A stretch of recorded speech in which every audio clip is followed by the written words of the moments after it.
Welcome to Mastering Local Marketing. In this episode, we will talk with AI expert Kajal Jain about beginner-friendly AI marketing tactics that small businesses can use to fuel growth. Kajal breaks down practical, jargon-free ways to apply AI for marketing strategies, content creation, customer communication, and productivity that are all designed to help small business owners streamline their marketing efforts. If you're a small business owner wondering how AI fits into your marketing strategy, this episode gives you clear starting points to begin using AI tools effectively today. Kajal also explains some common pitfalls to avoid and how AI can support your business decisions without replacing the human touch. Whether you want to save time, improve efficiency, or stay competitive with smarter digital marketing and local advertising strategies, this conversation delivers actionable marketing tactics perfect for your growing business. Kajal, thank you for joining us today. Thanks How are for you? having me, Matt. Good. How are you? Good. So tell me a little bit about you. Give me some background. Well, I think you are familiar with my background. I'm an ex-student of yours, so I learned all my marketing knowledge, my strategic mindset in Matt Hanson's classroom. So I started my career in marketing, evolved to technology, and the natural evolution of technology has been AI and AI practices. So that's what I do now. I work with small businesses, founders, teams that are looking to implement artificial intelligence into their workflows. So you started as a student, but now it's funny because I've actually become your student. So you are doing a workshop here with our Leadership Institute at Purdue Northwest, and it's entitled Intro to AI for Business.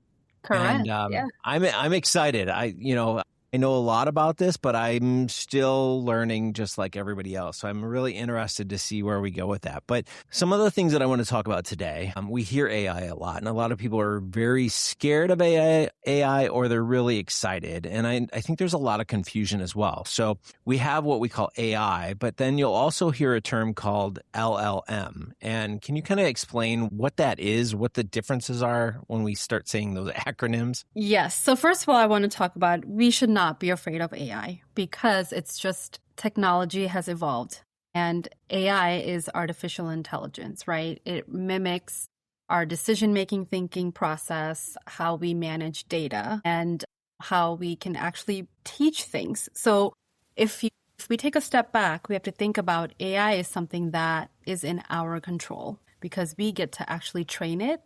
It's nothing but helping us predict based on our learnings. So that is, the overall umbrella of AI. Now, debunking what LLM is, first of all, it's large language model. So that helps you. It's a type of AI. Again, you're in the hot seat. You're training these machines on how to talk to humans. So if AI is an umbrella, LLM falls under that umbrella. What an LLM is, since you can talk to it, you can train it. It's like the brain. It's the human brain because it's the human brain that's training how to talk to another human brain. And LLM shows up in popular tools like ChatGPT or Claude or any LLM tool that you use to communicate. Okay.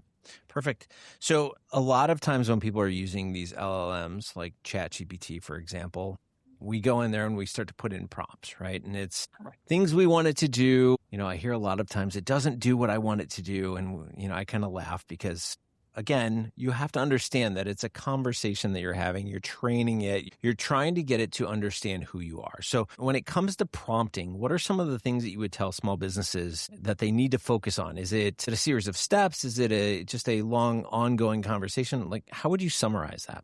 So there are a bunch of prompting frameworks that exist, but overall thing about prompting is when you are speaking with an LLM, ChatGPT or anyone that you pick, you have to give it a role, right? Because it's trained on a large amount of data. And so you have to give it a role, you have to give it context. The way LLMs have evolved now is that you can also share some knowledge. So if there's a documentation that you want it to refer to, you can also provide that. And I guess that would be part of providing it context. And then what you want to do is you also want to give it rules what not to share, right?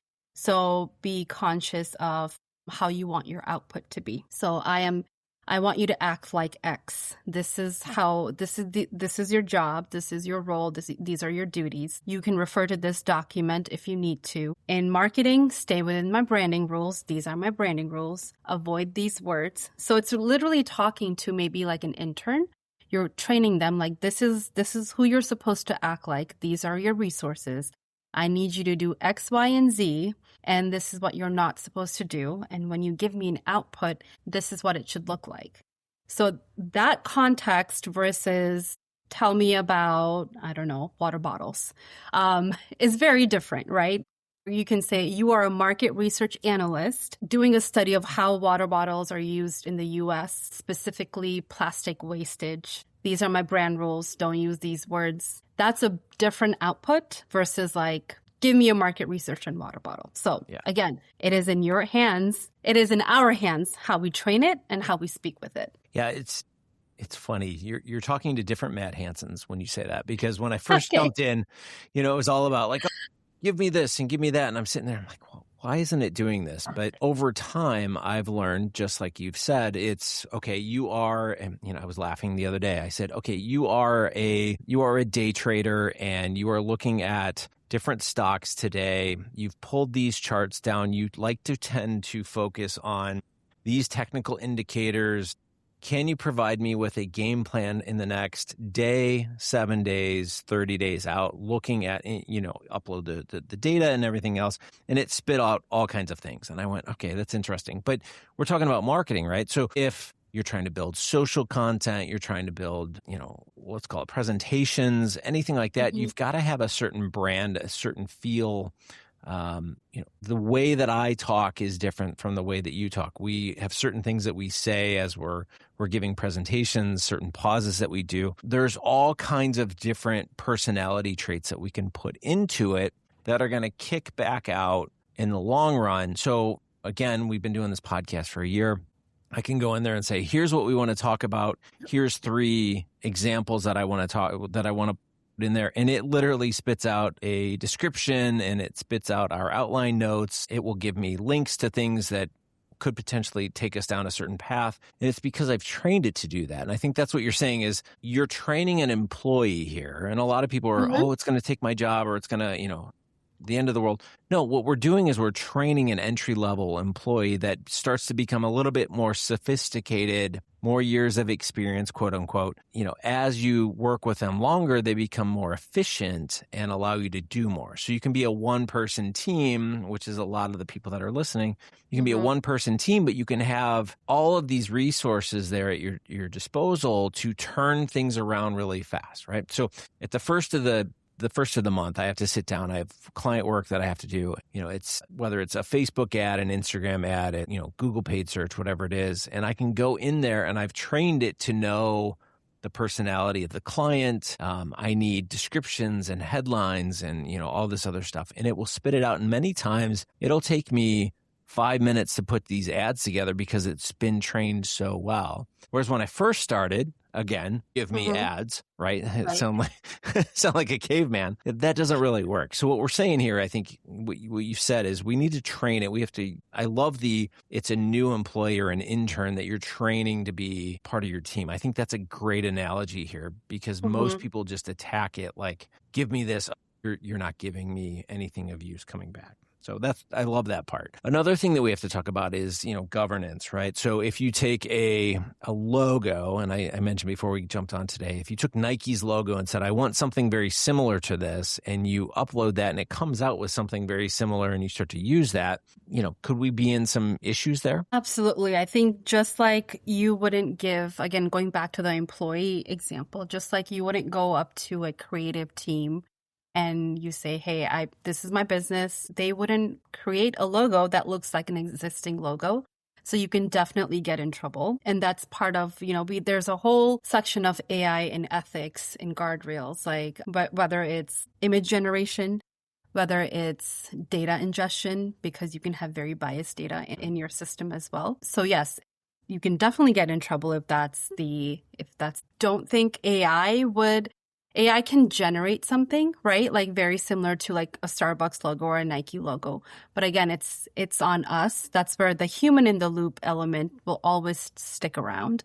Just like you wouldn't accept something from a branding, a creative team that looks identical to an existing logo. You wouldn't want to accept something that has a very close image to an existing logo as well. So again, that element continues to stay, and that's why we have human in the loops. That's why we have guardrails, just like we have branding guardrails, trademarks, and things like that. Now, we hear a lot about agents, and maybe our audience doesn't know what an agent is. So can you kind of break down what all this conversation about agents is, kind of how some of the more high-level uses for agents are? Yeah, that's a great topic because I'm actually taking a class myself on multi-agentic workflow. So that's a mouthful right there, right?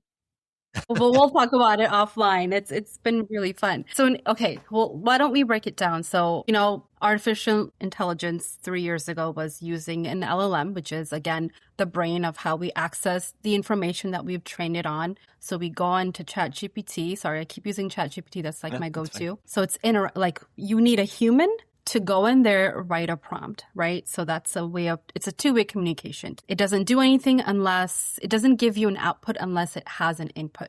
Then we got into automations, AI automations, which is you give artificial intelligence a set of rules, and until it hits those triggers. So for example, something can be like, hey, every Monday morning, give me all of the latest AI news. And that is automated, right? It does it on its own. AI agents are very similar. However, they don't need constant input from you. I wouldn't say it's a one-time thing because, again, depending on what you're building, you need human in the loop. But what an agent can do is think of it as you've trained your employees, you give them your problem, and they will work independently on their own to figure out what that problem is. So if they need to do research, they will go ahead and do that research. Of course, they're going to need those tools. If they need access to your email, once you provide that, it'll complete its task on its own. It'll figure out how to get there. So you could think of it as like driving a car, right? And in your GPS, you just say, I need to get to XYZ place. If you derail, it'll reroute you, and that's its job. And then, so I don't know if that's helpful, but an agent can think, plan, and make decisions on its own to get your job done versus you being interactive in a chat. Or if it's a repetitive task, then you can have a one-time automation built on because it's doing one specific things. It only has access to certain tools. Yeah, we were talking a couple of weeks ago about how you use it with making phone calls, right? So somebody calls into your business and I think we were talking about Jim's plumber buddy, if I'm not mistaken, asking a series of questions, right? So a phone agent, is this an emergency or is this something that can be solved in an hour or two or even tomorrow? The emergency, if you say emergency, then it triggers an automatic phone call right to the plumber. If it doesn't, then it goes through steps 2, 3, 4, et cetera, right? And it gathers all of this information, then sends off a nice little form to the plumber for him to call back or whatever at some point, right? So I think the number one thing that I find interesting with AI is the automation side. And realizing, you know me, I do a bunch of different things and I like to automate all of these processes and get things moving so I don't have to touch them. And kind of the circles that I run in, the different business owners and such, we're all in that same mentality. I've got a buddy of mine right now, he spent like 20 hours working in AI over the last 2 days to custom build this new automation structure that he's working on. How, from the most simplistic side, local businesses, what is one area or two areas you think they should start to look into automations and using AI? I think I'll say it depends on the business, right? Okay. I would point out if there's a task that you are doing on a repetitive basis that doesn't need too much oversight. Could be you're creating a very specific type of content, something similar to what you were saying about your Facebook ad, right? I would leverage AI capabilities into that. For automations, I would consider if you're getting repetitive requests, you're getting similar emails asking the same questions over and over again. I would kind of like figure out what your FAQ is. What are the top requests that you meet? And then I would set automations to that. So, maybe set some trigger words if they're asking for scheduling and it doesn't use the word emergency, then send them whatever your schedule may be or whatever your Calendly is. So I would think of automations, any task that's repetitive. The course that I was telling you about, we're actually building a email agent where you pick a business and then the email agent, the router figures out what type of request it is and then does the research, sends it to the research agent. However, we always add human in the loop. So you're not booking meetings without someone's calendar or someone's official approval, right? So if you're getting emails like, hey, I want to know what your office hours are, that's something that's simple and easy. If it's requiring a human decision, you could still automate that and then have the automations come directly to you. So when you're reading an email request or an inquiry, you're getting all of the background information. You already have like an email draft for you. You're simply approving it. And I think that also saves a lot of time. You don't have to go and figure out everything. These automation has figured out what it needs, and then now it just needs your simple approval. So last thing I want to talk about is, do you see any pitfalls, right? So everyone's always like doom and gloom. I can see why we get that, right? But do you see any pitfalls? Do you see anything where we're heading that people need to be aware of, or areas that the expectations are one thing and they're getting something else? Like, what do you see there? I do see that a lot. Teams tend to get fascinated by tools really easily. Working with artificial intelligence it's a process, especially if you're training it to trust it, but even with simple tasks. I think step one where teams are missing is they're not understanding where they need AI. They're like, oh my God, this tool, it's really shiny, let's implement it. It's like, does my business actually need this, right? So you really need to understand your own process, your own workflow. Then you figure out one repetitive task, one simple task, whether it's adding the human in the loop or it's something that AI can actually fully take on, and testing with it, not deploying it right away. Let it be at least 80% accurate before it comes to you. So doing an internal audit before getting together a team we need this XYZ agent, understanding how data flows within a company. That happens in enterprise a lot. Giving it the right tools, access, guardrails. You don't want to have an email automated that has confirmed a meeting, but the calendar said one thing, but the CEO is actually out that time or the next day or whatever that may be. So I think really understanding what the internal workflow is, where does AI actually fit into my organization that I can train it, eventually depend on it, and then test it. I think a good rule of thumb is it has to be accurate before you fully trust it and say, okay, now this is officially off my plate. Yeah, you just made me realize that I need to connect my calendars better. Okay. I have 12 calendars coming to my phone, and I'll get somebody that sets something over another one just because they're not communicating. Mm-hmm. And that's my fault. So you just called me out. I love it. But no, where can people find you? Where can people find me? Well, I am very active on LinkedIn. I share my wins and failures because AI is not perfect at all. Find me on LinkedIn. My email, fairly friendly and easily to talk to. So I think LinkedIn is probably the best, but I do have a website as well, and it has a form and everything, so that works as well. And what's the website? teamhabit.co. All right, perfect.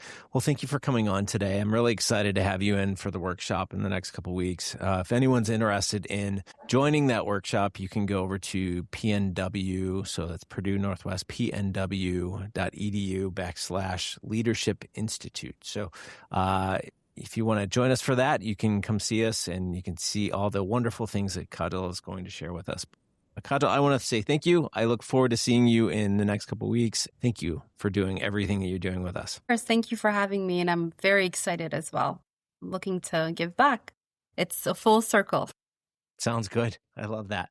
All right. Until next time, we will see you guys later.